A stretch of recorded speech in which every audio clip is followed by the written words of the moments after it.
This isn't a game that was cooked up in some big corporate lab. Nope.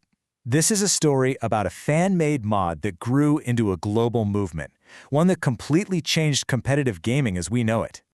All right, so here's how we're going to break it down. We'll start at the very beginning, with its origins as a simple mod. Then we'll meet the brilliant minds who built it. After that, we'll dive into the chaotic early days of competition, see how Valve completely flipped the script, and finally, ask that million-dollar question, what happens now? You see, to really understand DotA, you have to go way, way back. Even before it was the most popular map in Warcraft 3, the seed of the idea was planted in a totally different game. Yeah, that's right. The whole concept for DotA actually started back in 2002 as a StarCraft mod called Aeon of Strife. That was the blueprint. Then, that idea was carried over to Warcraft 3, and by 2004, a bunch of different versions were all pulled together to create the map that started it all, DotA Allstars. And this simple formula, 2 teams of 5 players, each picking a unique hero, all fighting to take down the other team's main base, their ancient, well, it basically invented a whole new genre of gaming, the MOBA. It's a simple concept on the surface, but the strategy goes incredibly deep. What's so amazing about this story is that the game wasn't built by a big studio. It was passed down like a torch between a handful of dedicated modders from the community. Each one added their own touch, leaving their fingerprints all over the game we play today. So first, you had Yule, the guy who made the original Defense of the Ancients map. Then Guinsoo came along and took all the best heroes and ideas from all the different versions out there and compiled them into Allstars. And finally, the mysterious IceFrog took the reins, becoming the guardian of the game, meticulously balancing and perfecting it for years. And here's where you see just how much respect the game has for its creators. They're literally written into the game's code. Yule's Scepter of Divinity? That's not just some random item. It's a direct shout-out to the guy who started this entire phenomenon. It's living history.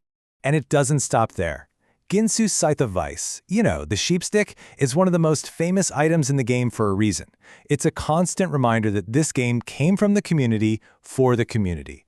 It's a legacy you can buy in the secret shop. Then came the big one. In 2009, IceFrog posted online that he'd been hired by Valve to work on a new project. You can just imagine the forums exploding. The entire community held its breath because everyone knew the little mod that could was about to go pro. But before Valve, before the massive prize pools, the competitive scene was something else entirely. It was raw, it was passionate, and it was born in crowded, sweaty LAN cafes. I mean, forget matchmaking. Back then, you had to find games on Blizzard's BattleNet, organize them on forums, or use platforms like Garena, which was huge in Asia. But the real heart of the scene, that was at the LAN houses. You'd literally haul your giant, heavy monitor there just to compete in person, all weekend long. That was dedication. And the difference between then and now is just night and day. We went from this grassroots scene running on pure passion and maybe a little bit of prize money to a full-blown professional circuit with players competing in huge arenas for literally millions of dollars. Things really started getting serious around version 5.8.4c. That was the patch that was stable enough for real competition. And it's the version that trailblazing tournaments like the ESWC used to put DotA on the world stage for the very first time. And then, 2011 happened. Valve didn't just step onto the scene, they dropped a bomb right in the middle of it. They announced DotA 2, and with it, a tournament that would change esports forever. $1.6 million. That was the prize pool for the very first international. You have to understand, a number like that was just unthinkable back then. Some pro teams literally thought it was a scam, but it was very, very real, and it instantly put DotA 2 on the map.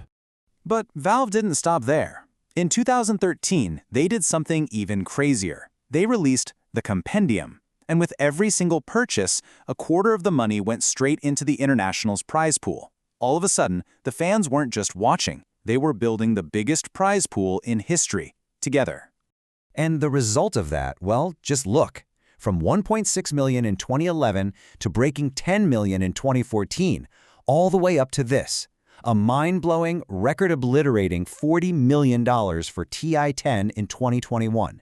That is still the biggest prize pool for a single esports tournament ever. But after an entire decade of just unbelievable growth, that same community-funded model that built the dream It's starting to look a little shaky, and it's raising some big questions about what the future holds for Dota's pro scene. I mean, the numbers speak for themselves. After peaking at that historic $40 million, the prize pool got cut in half the next year, and then in 2023 it dropped all the way down to just over $3 million. That's a huge shift. So what happened? Well, there seem to be a few things at play. For one, players are just kind of tired of the annual Battle Pass grind. The economy isn't great, so people have less to spend. And now you have other massive tournaments like the Riyadh Masters competing for attention. TI isn't the only show in town anymore. And this really shows the big difference between Dota and its main rival, League of Legends.